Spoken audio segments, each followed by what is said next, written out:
তো আজকে সবগুলো বিষয় নিয়ে আমাদের আলোচনার সুযোগ আসলে নেই, তবে একটা ইন্টারেস্টিং বিষয় আমরা টাচ করবো ইনশাআল্লাহ, এবং ভবিষ্যতে যদি আপনাদের আগ্রহ থাকে এবং আল্লাহ সুযোগ করে দেন তাহলে অন্য বিষয়গুলো আমরা শেয়ার করতে পারবো ইনশাআল্লাহ। আজকে আমরা আনসিন ওয়ার্ল্ডে আমাদেরই এই পৃথিবীবাসীর আরেক জগতের বিষয় আলাপ করব, সেটি হচ্ছে জিন। আল জিন, আলামুল জিন, দ্য ওয়ার্ল্ড অফ জিন, তাদের সম্পর্কে আমরা কিছু আলাপ করবো ইনশাআল্লাহ। যেহেতু আমাদের অনেকেরই ধারণা যে ভূত বলতে আমরা যাদেরকে বুঝি সেটাই বুঝি জিন, ঘোস্ট লাইক ক্রিয়েশন অফ আল্লাহ, মানে ভূতের মতো এক ধরনের জীব, এটাই হচ্ছে জিন। অবশ্য ভূতের কাহিনী পড়েনি এমন কি কেউ আছেন এখানে?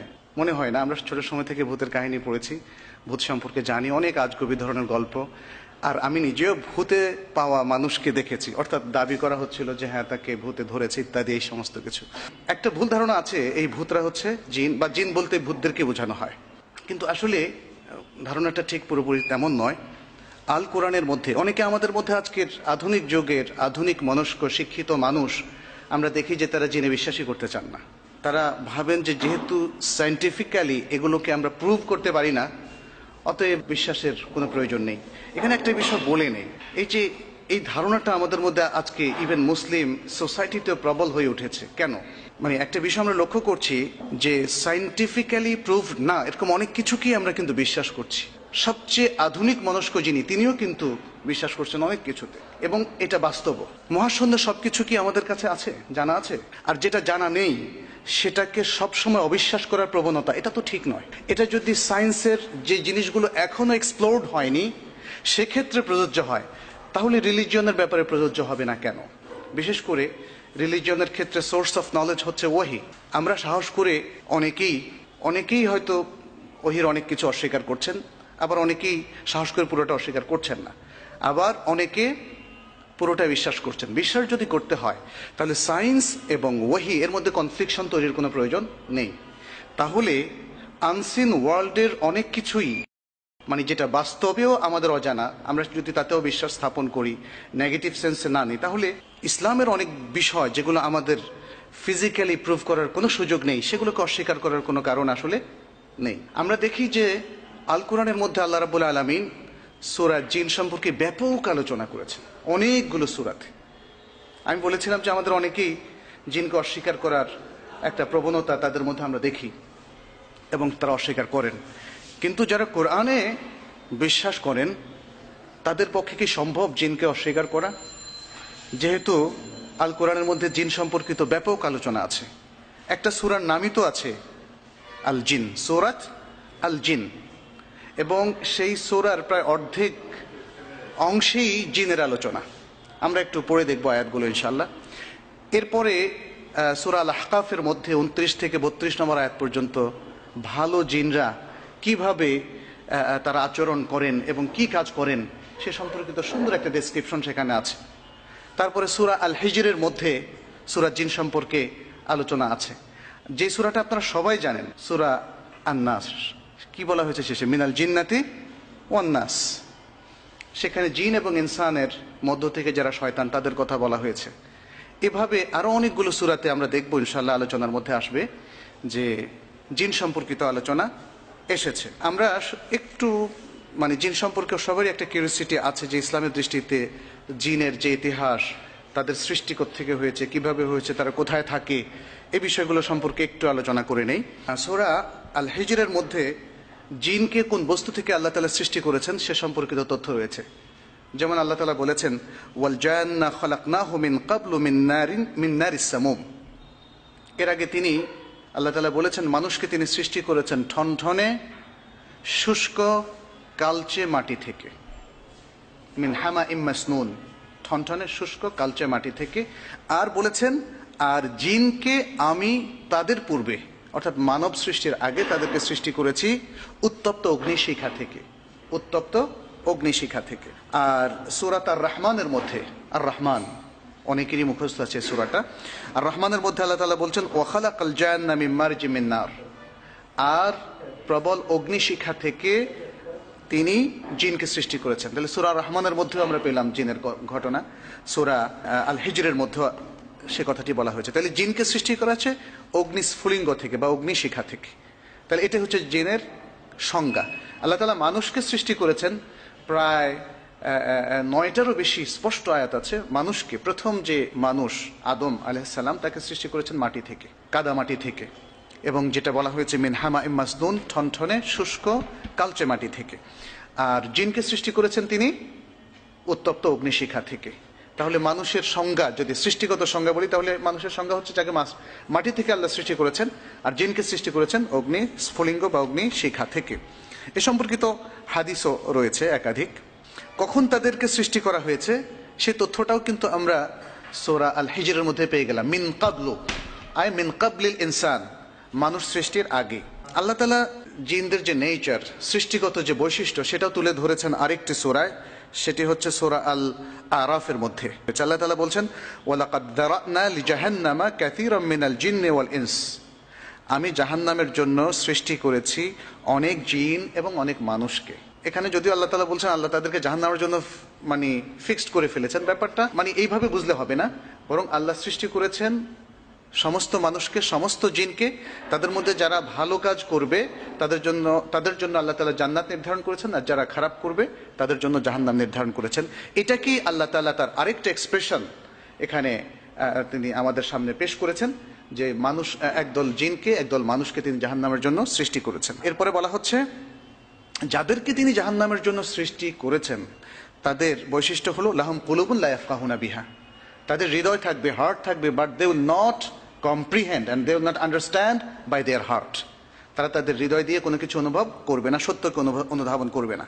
ওয়ালাহুম ওয়ান্নাহু কানা রিজালু মিনাল ইনসি ইয়াউযুনা বিরিজালি মিনাল জিন ফাযাদুহুম রাহাকা, আর মানুষের মধ্য থেকে একদল লোক, তারা একদল জিনের মাধ্যমে, তারা জিনের কাছে আশ্রয় গ্রহণ করত, জিনের সেবা করার মধ্য দিয়ে, জিন প্রতিপালনের মধ্য দিয়ে, এবং জিনের মাধ্যমে তারা কিছু সার্ভিস নেওয়ার মধ্য দিয়ে। সে অনেক আগ থেকে ছিল। আজও আমরা কিন্তু লক্ষ্য করি আমাদের সমাজে যারা খুনার কিংবা এরকম কিছু নামে পরিচিত, অবশ্য তারা ফ্রি স্টাইলে এই কাজটা করে থাকে, জিন প্রতিপালন করা অথবা জিনের সাথে একটা সম্পর্ক রাখা অথবা জিনের শরণাপন্ন হওয়া। এখানে জিনরা বলছে যে একদল মানুষ একদল জিনের কাছে শরণাপন্ন হয়ে থাকে, ফলে তারা ওদের অহংকার বাড়িয়ে দিয়েছিল। জিনের শক্তিতে তারা ভাবছে মানুষরাও অহংকারের মধ্যে যে তারা অসাধ্য সাধন করতে পারে, করতে পারে। জিনের চিকিৎসা আপনারা শুনেছেন ইতিমধ্যে, বাংলাদেশে জিনের বাদশাও নানা ধরনের কীর্তিকলাপ তাদের। অবশ্য তাদের জিনের বাদশা এমন ছিল যে এরা মানুষ, এদেরকে পরবর্তীতে ধরাও পড়তে হয়েছে। তো এইভাবে এই সূরার মধ্যে প্রায় আধাআধি পর্যন্ত জিন সম্পর্কে স্পষ্ট ব্যাপক আলোচনা রয়েছে, এবং এর মধ্যে আমাদের এই সূরার মধ্যে যে লেসনগুলো আছে জিনদের মধ্যে, জিন থেকে আমাদের শেখার কিছু বিষয় আছে। আমি ইনশাআল্লাহ আলোচনা শেষ দিকে সেদিকে আলোকপাত করার চেষ্টা করব ইনশাআল্লাহ। জিনরা কোথায় থাকে? জিনের আগে আমরা শয়তানের বিষয়টা একটু আলোচনা করি, যেহেতু শয়তান যাদেরকে আমরা চিনি, যেমন ইবলিস কানা মিনাল জিন, কোরআনের ভাষা ইবলিসও ছিল জিনের অন্তর্ভুক্ত। আর আজকাল ইবলিসের যে বংশধর, ইবলিসের বংশধর আছে যাদেরকে আমরা শয়তান নামে অভিহিত করি, তাদের সম্পর্কে ইসলাম কি বলছে? এখানে আমরা দেখি আল্লাহ তাআলা বলছেন ফাকাতিলু আউলিয়া আশ-শায়াতিন ইন্না কায়দা শায়তানি কানা দাঈফা। তিনি বলছেন যে শয়তানদের বন্ধুদের বিরুদ্ধে তোমরা যুদ্ধ করো, সংগ্রাম করো, কারণ শয়তান মানুষকে সবসময় মিসগাইড করে।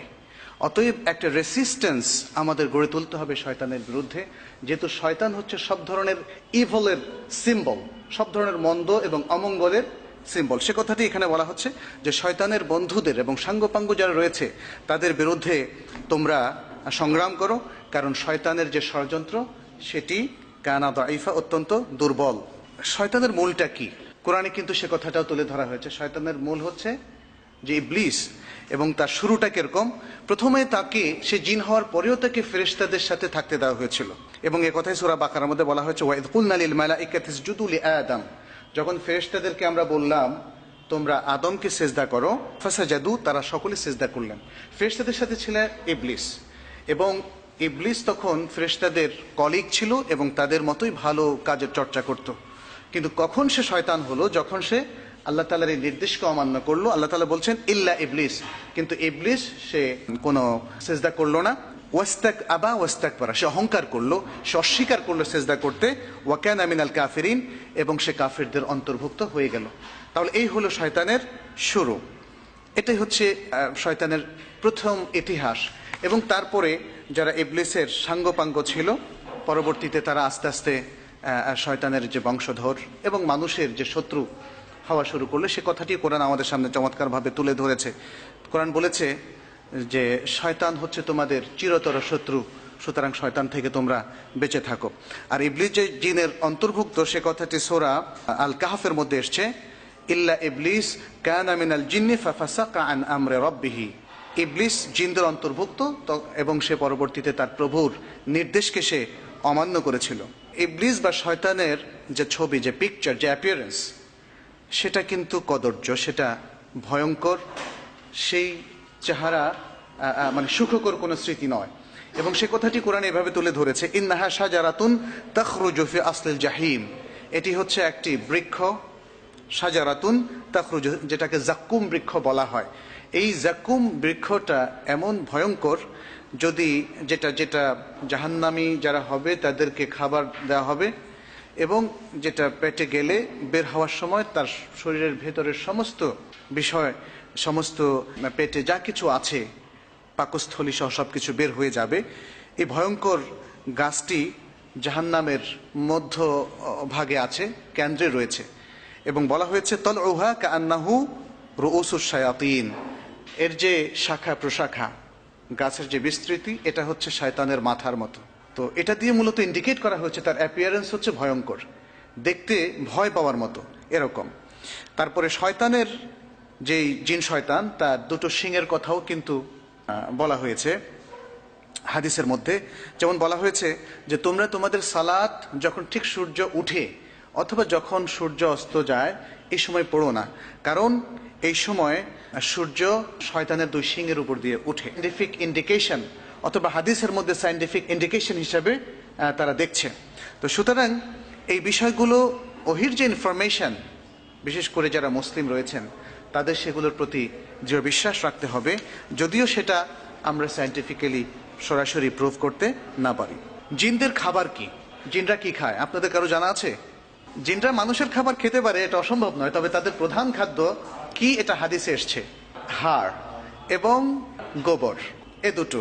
যেমন হাদিসের ভাষা বলা হয়েছে ফাইন্নাহু যাদু ইখওয়ানুকুম মিনাল জিন, সেটা কি আর রাউথ এবং আল ইযাম।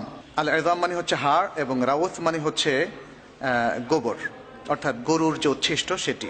আর এছাড়া অন্যান্য খাবারও তারা খেতে পারে, সেটা নিষিদ্ধ নয়, তবে এটা হচ্ছে জিনদের খাবার। এই জন্যে এগুলোকে ব্যবহার করতে নিষেধ করা হয়েছে ইসলামে, এগুলোকে আমাদের মানে এগুলোকে বিনষ্ট করতে নিষেধ করা হয়েছে।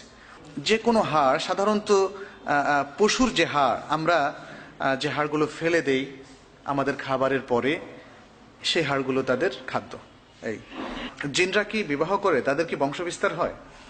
হ্যাঁ, সেই ইন্ডিকেশনটাও হাদিসের মধ্যে পাওয়া যায়, যেমন কোরআনের মধ্যেও পাওয়া যায়। সূরা আর রহমানের মধ্যে বলা হচ্ছে বেহেশতের মধ্যে যারা রয়েছে তাদের কথা, যে লাম ইয়াতমিসহুন্না ইনসুন ক্বাবলাহুম ওয়ালা জান, তাদেরকে স্পর্শ করেনি কোনো মানুষ অথবা কোনো জিন, অর্থাৎ প্রত্যেকেই এতটা নিষ্কলুষ থাকবে, চারিত্রিক কোনো অধপতন কিংবা কলুষতা তাদেরকে স্পর্শ করবে না। সেটি বোঝানোর জন্য বলা হয়েছে যে মানুষও তাদেরকে স্পর্শ করেনি, জিনও তাদেরকে স্পর্শ করেনি। তার মানে এই পৃথিবীতে মানুষ এবং জিনের মধ্যে এই প্রক্রিয়াটা আছে। এর বৈধ প্রক্রিয়াটা হচ্ছে যেমন বিবাহ, তাহলে জিনের মধ্যে মানুষের মতোই বিবাহ প্রথা রয়েছে, যেহেতু জিনের মধ্যেও বিলিভার বা মোমেন এবং আনবিলিভার এবং অমুসলিম বা যারা বিশ্বাসী নয় এরকম রয়েছে।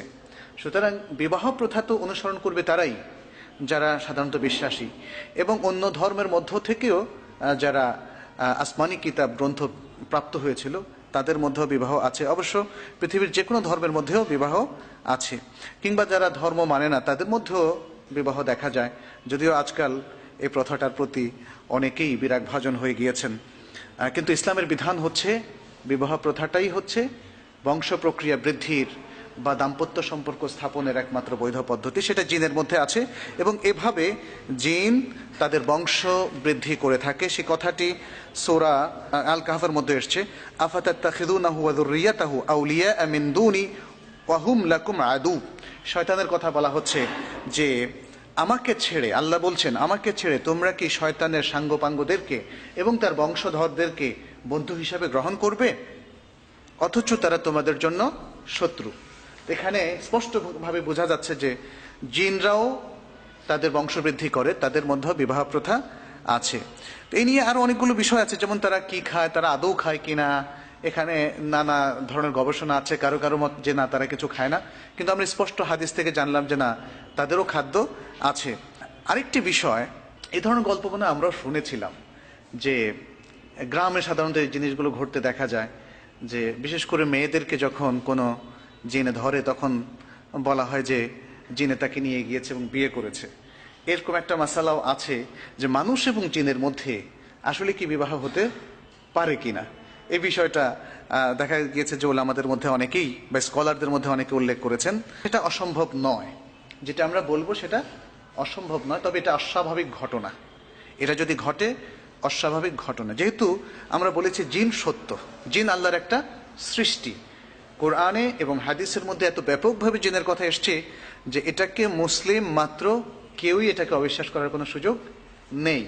এবং যে কথা আমরা বলেছি যে জিন শুধু আপনি দেখতে পাচ্ছেন না, অথবা আপনি কখনো অনুভব করেননি, অথবা আপনার সামনে জিনের কোনো আলামত প্রকাশ পায়নি, শুধু সেই কারণে আপনি জিনকে অস্বীকার করবেন, এটা কোনো যুক্তি হতে পারে না। বরং যেহেতু জিনের অস্তিত্বের এভিডেন্সটা আমাদের কাছে আছে ওহির মধ্যে, অতএব সেটাকে বিশ্বাস করতে হবে। এখন জিন এবং মানুষের মধ্যে বিবাহ হয় কিনা এই প্রসঙ্গে কথা হচ্ছে যে এটা হতে পারে, হতে পারে, অসম্ভব নয়।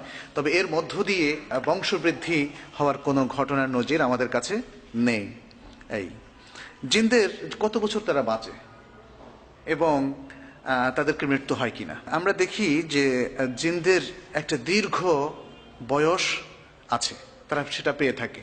এর মধ্যে সূরা আরাফের মধ্যে ইবলিস, যে জিনদের অন্তর্ভুক্ত ছিল, সে যখন আল্লাহর কাছে বলল আনযিরনি ইলা ইয়াউমি ইউবআথুন, হে আল্লাহ, আমি এই মানব প্রজাতি যাদেরকে সিজদা না করার কারণে আজকে আমার এই দুর্দশা, তাদেরকে বিভ্রান্ত করার অনুমতি তোমার কাছে চাচ্ছি, এবং এই অনুমতি চাচ্ছি যে আমাকে এই মিশনে মানে কিয়ামত পর্যন্ত থাকার আমাকে অবকাশ দাও। তখন আল্লাহ তাআলা বললেন ক্বালা ইন্নাকা মিনাল মুনযারিন, যাও, তোমাকে অবকাশ দেয়া হলো। তাতে বোঝা গেল যে দীর্ঘ সময় তারা বয়স পাচ্ছে। এবং এটা শুধু ইবলিসের ক্ষেত্রেই নয়, বরং অন্যান্য জিনের ক্ষেত্রেও এটা হতে পারে, অন্যান্য জিনের ক্ষেত্রে হতে পারে। জিন কোথায় থাকে? জিন সাধারণত খুব ময়লা পরিত্যক্ত জায়গা বা মনুষ্য বসবাসের অযোগ্য যে সমস্ত স্থান সেগুলোতে থাকে। এমনকি তারা হাম্মামের মধ্যেও থাকে। আমরা অনেক গল্প শুনেছিলাম আমি যখন মদিনায় ছিলাম, মানে যারা ফেস করেছে এরকম কিছু সিচুয়েশন তাদের কাছে শোনা, আমি নিজে প্রুভ করিনি সেটা। সেটা হচ্ছে যে হাম্মামের মধ্যে, অর্থাৎ যেমন মক্কা থেকে মদিনা যাওয়ার পথে যেখানে স্ট্র্যান্ডেড এরিয়া, একদম আইসোলেটেড, মানুষ থাকে না, কিন্তু হঠাৎ করে কোনো পথিক এসে সে হাম্মামটা ব্যবহার করে, এই ধরনের জায়গাগুলোতেও প্রচুর জিন থাকে এবং এরকম অনেক ঘটনা আমরা সেখানে শুনেছি। যাই হোক, হাম্মামে যে জিন থাকে এই জন্যই কিন্তু আমাদেরকে শিখিয়ে দেওয়া হয়েছে একটা দোয়া, আল্লাহুম্মা ইন্নী আউযু বিকা মিনাল খুবসি ওয়াল খাবাইস। এটা কিন্তু জিন সম্পর্কে বলা হচ্ছে, শয়তান জিন। এই নিকৃষ্ট জায়গাগুলোতে থাকে সাধারণত শয়তান জিন, আর ভালো জিনেরা থাকে ভালো জায়গাতে, মসজিদে, হারামে, কিংবা অন্যান্য ভালো ভালো বড় বড় মসজিদে ইত্যাদি ভালো জায়গাগুলোতে, যেখানে সাধুরা থাকেন, ভালো লোকেরা থাকেন। তাহলে এই যেহেতু ম্যাক্সিমাম জিনই খারাপ, মানুষের মধ্যেও অধিকাংশ লোকই মিসগাইডেন্সের মধ্যে আছে, অতএব ঠিক মানুষও যেমন ধরেন আজকাল মসজিদের চাইতে ক্লাব, তারপরে যেখানে ড্যান্স হয়, যেখানে কনসার্ট হয়, সেখানে দেখুন স্টেডিয়াম ভর্তি লোক, তাই না? মানুষও বেশি থাকে। জিনদের মধ্যেও তাই, তারা ময়লা জায়গাতে বেশি থাকে, কারণ তারা ম্যাক্সিমামই হচ্ছে মিসগাইডেড, ম্যাক্সিমাম জিন ম্যাক্সিমাম মানুষের মতোই। তো এই জন্য যে যেমন ধরেন নতুন কোনো জায়গাতে যারা যাবেন তাদের জন্য কিন্তু সুন্দর দোয়া শিখিয়ে দেওয়া হয়েছে, রব্বে আনজিলনি মুনজালাম মুবারাকা ওয়া আনতা খায়রুল মুনজিলিন, হে আল্লাহ, একটা বরকতময় জায়গায় তুমি আমাকে নামাও, অবতরণ করাও, আর তুমি তো সবচেয়ে ভালো অবতরণ কারি, মানে অবতরণ করাও সেই সত্তা। তো সুতরাং এই যে দোয়াগুলো আমাদেরকে শিখে দেওয়া হচ্ছে, এবং কোনো হাম্মামে বা টয়লেটে যাওয়ার আগে দোয়াগুলো শিখে দেওয়া হচ্ছে, যাতে করে জিনের যে কোনো অমঙ্গল থেকে আমরা বেঁচে থাকতে পারি। জিন আমাদের কি কি ক্ষতি করতে পারে, অথবা আরও নানা ধরনের ব্ল্যাক ম্যাজিকের সাথে তাদের রিলেশন কি, আমরা একটা স্লাইড শোতে আপনাদেরকে সেটা দেখাবো ইনশাল্লাহ, এবং তার থেকে কিভাবে পরিত্রাণ পাবো সেটাও আমরা জানার চেষ্টা করবো ইনশাল্লাহ। জিনদের সুনির্দিষ্ট কিছু পশু আছে আমাদের, যেমন উট আছে, ঘোড়া আছে, যাদের উপর আমরা আগে চড়তাম, এখন তো অবশ্য টয়োটা মার্সিডিসে এগুলোতে আমরা চড়ি। তাদের কিছু যানও আছে, আর তারা এই যান ছাড়াও চলাফেরা করতে পারে, যেটা আমরা একটা আগে বলেছি, তাদের মধ্যে কেউ কেউ উঠতে পারে ইত্যাদি। ফলে অল্প সময়ের মধ্যেই তারা বহুদূর পথ অতিক্রম করতে পারে। জিনদের আরও বৈশিষ্ট্য আছে, তারা অন্য প্রাণীর চেহারা ধারণ করতে পারে, এই শক্তি তাদেরকে দেয়া হয়েছে। এই জন্য জিনদের মধ্যে কেউ কেউ সাপ কিংবা অন্য যে কোনো প্রাণীর ছবি ধরে আসতে পারে, এবং সাপের কথাই শোনা যায় যে আমাদের মুসলিম ফ্যামিলিগুলোর মধ্যে অনেক সময় জিনের আক্রমণ ঘটে এভাবে, যে তারা সাপের সূরাতে আসে। জিনদের শক্তি কতটুকু, জিনদের শক্তি কতটুকু সেটা আমরা কোরআন থেকেও কিছু ধারণা নিতে পারি। যেমন জিনরা চোখের পলকে, তাদের মধ্যে সবাই না, মানুষ যেমন সবাই দৌড়তে পারে না সমান, তাই না? সবাই তো আর 100 মিটার সমান বেগে অতিক্রম করতে পারে না। ঠিক তেমনি কুস্তিতেও সবাই জিততে পারে না, খেলাতেও সবাই ফার্স্ট হতে পারে না ইত্যাদি। মানুষের মধ্যে যেমন সবকিছু তারতম্য আছে, জিনের মধ্যে সে তারতম্য আছে, তাদের সামর্থ্যের মধ্যে তারতম্য আছে। কিন্তু তাদের মধ্যে কেউ কেউ চোখের পলকে পৃথিবীর এক প্রান্ত থেকে আরেক প্রান্তে যেতে পারে। যেমন সূরা আন-নামলের মধ্যে আছে, ইফরিতুম মিনাল জিন, জিনদের একজন ইফরিত, সে বলল আনা আতিকা বিহি ক্বাবলা আন তাকুমা মিন মাকামিক। সুলাইমান আলাইহিস সালামকে বলছিল যে আপনি আপনার এই যে আসনটা, এখান থেকে দাঁড়ানোর আগেই আমি বিলকিসের সেই সিংহাসন এখানে নিয়ে আসতে পারবো। তাহলে কতটা দ্রুত বেগ তার ছিল সেটা বোঝা যায়। ওয়া ইন্নী আলাইহি লাকাউইয়ুন আমিন, আর নিশ্চয়ই আমি এই বিষয়ে অত্যন্ত সামর্থ্যবান এবং শক্তিশালী এবং বিশ্বস্ত। ক্বালা আল্লাযী ইনদাহু ইলমুম মিনাল কিতাবি আনা আতিকা বিহি ক্বাবলা আন ইয়ারতাদ্দা ইলাইকা তারাফুক। এখন আরেকজন দাঁড়িয়ে গিয়েছে, সে বলছে আমার স্পিড আরো বেশি, আমার স্পিড আরো বেশি। তার কাছে কিতাবের কিছু জ্ঞান ছিল। আসলে জ্ঞান মানুষকে শারীরিক শক্তির বাইরেও কিছু শক্তি দেয়, টেকনিক। তার কাছে নিশ্চয়ই টেকনিক ছিল, কিতাবের জ্ঞান মানে এখানে টেকনিক ছিল। সে বলল যে এর চাইতেও দ্রুত আমি আপনার কাছে নিয়ে আসতে পারবো, আপনি এই যে চোখ যে একবার বন্ধ করে খুলবেন তার আগে আমি তাকে নিয়ে আসতে পারবো, তার আগে আমি তাকে নিয়ে আসতে পারবো। এটা কি এখন বিশ্বাস করতে কষ্ট হয়? কারণ একটা সময় তো এই যে আমরা এত দ্রুত এখন চলে যাচ্ছি এক দেশ থেকে আরেক দেশে, অথবা রকেট, অথবা আমাদের যে আকাশ যানগুলো যত দ্রুতগামী হয়েছে, এখন মনে হয় এটা আর কঠিন না। আমি একটা সায়েন্স ফিকশন পড়েছিলাম অনেক আগে, কিশোর বয়সে। সেখানে পড়েছিলাম যে মানুষ বিভিন্ন গ্রহে বসবাস করতে থাকবে। তখন ভাইয়ের হবে এক গ্রহে বসবাস, বোনের হবে আরেক জায়গায়, তারা কয়েক সেকেন্ডে এক গ্রহ থেকে আরেক গ্রহে যাবে ইত্যাদি। মানে যান তখন এত দ্রুতগামী হবে, এবং সেখানে আলো কিংবা শব্দের বেগের সাথে চিন্তা করে তারা হয়তো ওই দ্রুতগামী বের করবে। যাই হোক, সেটা অসম্ভব নয়, আমরা বলছি না যে সেটা অসম্ভব, এটা সম্ভব হতেও পারে যেভাবে বিজ্ঞান এগিয়ে যাচ্ছে। কিন্তু মানে এই যে এগিয়ে যাওয়াটা, এটা কিন্তু ইসলামের সাথে কন্ট্রাডিক্টরি নয়, এই জিনিসটা ভাবতে হবে। অনেক সময় আমরা অনেকেই ভাবি ইসলামের অনেক কিছুর সাথে কন্ট্রাডিক্টরি। এই যে এখানেও যেটা হয়তো সে 1400 বছর আগে মানুষ ভাবতো, আরে এটা কি সম্ভব নাকি, চোখের পলকের আগে সে কোথায় কোন দেশ থেকে আবার নিয়ে আসবে। এখানে আমরা বুঝতে পারলাম যে জিনের গতি অনেক বেশি, সব জিন নয়, এবং এক জিনের গতি আরেক জিনের চাইতেও বেশি হতে পারে যখন তারা টেকনিক প্রয়োগ করবে, তাদের কাছে জ্ঞান থাকবে। দ্বিতীয়ত হচ্ছে জিন আকাশের খবর অনেক বেশি রাখে আমাদের চাইতে। কেন? কারণ আকাশে আল্লাহ তাআলা ফেরেশতাদের সাথে অনেক সময় কিছু জিনিস মত বিনিময় করেন, অর্থাৎ তাদেরকে কিছু ইনস্ট্রাকশন দেন। ফেরেশতারা তো আল্লাহর ইনস্ট্রাকশনে চলে নাকি নিজে নিজে চলে? আল্লাহর ইনস্ট্রাকশনে চলে। ফলে সেই ইনস্ট্রাকশনগুলো জিনরা গিয়ে শোনার চেষ্টা করে, যাতে শুনতে না পারে। এই জন্য কোরআনের ভাষায় তাদেরকে উল্কাপিণ্ড দিয়ে তাদেরকে আঘাত করা হয়, এবং তারা ভয়ে তখন সরে আসে, আধা আধি শুনে, অল্প শুনে। এটা এসে যখন তারা মানুষের কাছে, তাদের সাঙ্গপাঙ্গদের কাছে, বিশেষ করে এটা কারা করে? এটা ভালো জেনেরা করে না, এটা খারাপ জেনেরা করে। আড়ি পেতে শোনা এটা কোনো ভদ্রলোকের কাজ নয়। সুতরাং জিনেরও একই অবস্থা। তো তারা যখন এটা এসে শোনে তখন পৃথিবীর শয়তানদের কাছে তারা সেই মেসেজগুলো পৌঁছিয়ে দেয়। পৃথিবীতে দেখবেন যে যারা ভবিষ্যৎবাণী করে, অনেক জ্যোতিষীরা অথবা যারা জিনদেরকে পালে, জিনদের সাথে যাদের রিলেশন আছে, তারা এই আধা আধি খবরগুলো দিয়ে মানুষকে কনফিউজ করে। আর মানুষ তো এরকম যে 100টার মধ্যে একটা ঠিক হলেও তার বিশ্বাস জন্মে যায় যে না, তার মধ্যে কিছু মানে শক্তি আছে, ফলে তাকে হিপটোনাইজড করা খুব সহজ হয়। তো এই জিনিসটা আমরা এখানে কোরআনের আয়াতের মধ্যে দেখি। যেমন সূরা আল জিনের মধ্যে আল্লাহ তাআলা বলছেন জিনদের ভাষায়, জিনরা নিজেদের কথা বলছে, ওয়ান্না লামাসনা সামা, আমরা আসমানে গিয়ে আড়ি পাততাম, ফাওয়াজাদনাহা, আমরা সেখানে গিয়ে পেলাম মুলিআত হারাসান শাদীদা, আসমানের মধ্যে একটা প্রবল প্রহরার ব্যবস্থা করা হয়েছে। অর্থাৎ এটা মানে এটা এই প্রহরাটা ভেদ করে যাওয়াটা খুব টাফ। পুরো আসমানটাকে আল্লাহ তাআলা একটা নিশ্চিদ্র একটা প্রহরার ব্যবস্থা করেছেন। ওয়ান্না কুন্না নাকউদু মিনহা মাকআদা লিস-সামা, আর আমরা সেখানে কোনো কোনো জায়গায় বসতাম শোনার জন্য যে আল্লাহ তাআলা ফেরেশতাদেরকে কি ইনস্ট্রাকশন দিচ্ছেন, তো সেটাকে বন্ধ করা যায় কিনা কোনো মতে, বা কোনো সাবোটেজ করা যায় কিনা, অথবা কোনো ক্ষতি করা যায় কিনা ইত্যাদি। ফামাই ইয়াস্তামিউল আন ইয়াজিদ লাহু শিহাবাদ রাসাদা, যে এখন শুনে অথবা যারা শুনে তাদেরকে আল্লাহ তাআলা উল্কা পিণ্ড দিয়ে আঘাত করেন যাতে তারা শুনতে না পারে। তো এখানে যেটা মানে এসছে সেটা হচ্ছে যে তারা আসমানে তাদের একটা অ্যাক্সেস আছে, তারা ফেরেশতাদের কাছাকাছি লুকিয়ে শোনার একটা প্রবণতা তাদের মধ্যে আছে, যদিও তারা সেখানে পুরোপুরি সামর্থ্য হয় না।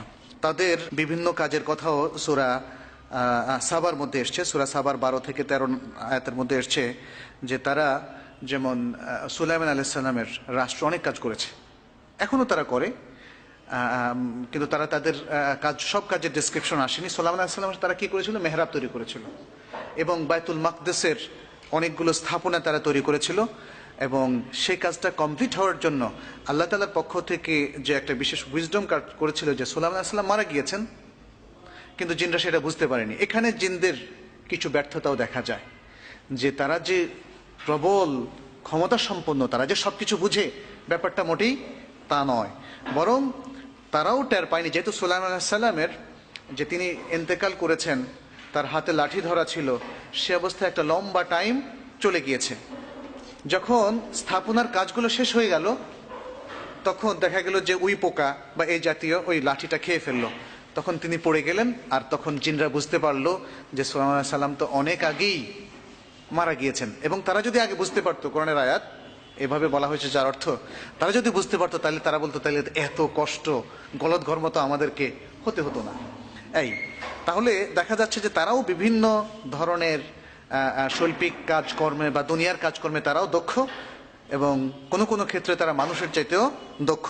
এ আয়াত থেকে সেটাই বোঝা গেল। তারা বিভিন্ন শেকেল সূরাত ধরতে পারে, সে কথা একটু আগে বলেছি। কোরআনে তার দলিল হচ্ছে ওয়াইদ যায়্যানা লাহুমুশ শায়াতানু আমালাহুম ওয়া ক্বালা লা গালিবা লাকুম আল-ইয়াওম মিনান নাসি ওয়া ইন্নী জারুল লাকুম, যখন শয়তান তাদেরকে, মুসলমানদেরকে, তাদের কাজকে সুশোভিত করে দিল এবং বলল যে আজকে মানুষ, এটা কাফেরদের কথা বলা হচ্ছে, কাফেরদের কথা বলা হচ্ছে যে কাফেরদের কাছে তাদের কাজকে সুশোভিত করে দিল এবং বলল যে আজকে তোমাদের উপর কেউ বিজয়ী হবে না। এটা বদর যুদ্ধের ঘটনা।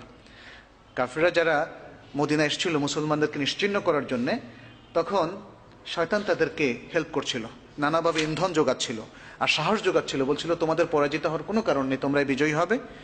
এবং শয়তান তখন একজন মানুষের সূরত ধরে তাদেরকে উদ্বুদ্ধ করছিল আর তাদেরকে বলছিল ইন্নী জারুল লাকুম, আমি তোমাদেরই প্রতিবেশী, তোমরা ভয় পেও না, তোমরা এগিয়ে যাও। কারণ সে জানে যে এই অবস্থায় সাহস যোগানোর একটা বিশাল একটা পজিটিভ। তারপরে দেখা গেল যে শয়তান আরো কি করলো, ফালাম্মা তারাআতিল ফিআতান, যখন বদরের যুদ্ধ দুই প্রান্তের লোকরা পরস্পর মুখোমুখি হলো, নাকাসা আলা আকিবাইহ, তখন সে তার বিপদটা টের পেল আর কি হলো, তার পশ্চাৎ করা শুরু করলো।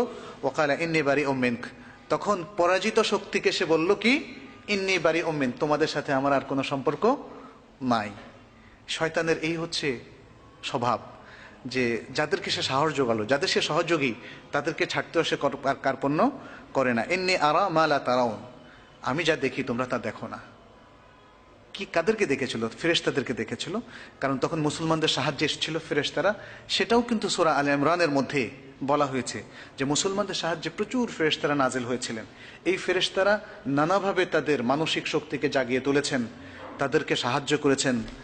ফলে বদরের যুদ্ধে একটা অসম যুদ্ধ হওয়ার পরেও সেখানে মুসলমানরা বিজয় লাভ করেছে।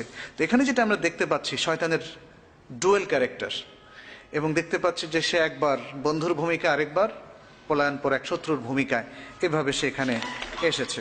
শয়তানের আরো একটা শক্তি আছে, এই জিন শয়তানের, যেটা বুখারী এবং মুসলিমের হাদিসের মধ্যে রাসূলুল্লাহ সাল্লাল্লাহু আলাইহি ওয়াসাল্লাম বলেছেন যে ইন্না শায়তানা ইয়াজরি মিনাল ইনসানি মাজরাদ দাম। মানুষের শিরায় শিরায় শয়তানের অ্যাক্সেস আছে। শয়তান প্রবাহিত হয়, সন্তরণ করে মানুষের শিরায় শিরায়, অর্থাৎ মানুষের শিরায় সে ধাবমান হতে পারে, সে চলতে পারে, সে ঢুকতে পারে। এখানে একটা বিষয় কিন্তু আমাদের চিন্তার বিষয় আছে, শয়তান অ্যাকসেপ্ট করে না। এই মনটা যখন সত্যকে অ্যাকসেপ্ট করে তখন শয়তান পরাজিত, আর এই মনটা যখন অসত্যকে, মিথ্যাকে অ্যাকসেপ্ট করে তখন শয়তান বিজয়ী, এবং শয়তানের অ্যাক্সেসের কারণে সেটা সম্ভব। শয়তান অনেকাংশেই বিজয়ী, কারণ পৃথিবীর অধিকাংশ মানুষের মধ্যেই মন্দটাই কাজ করে দেখা যাচ্ছে। আল্লাহ তাআলা আমাদের সবাইকে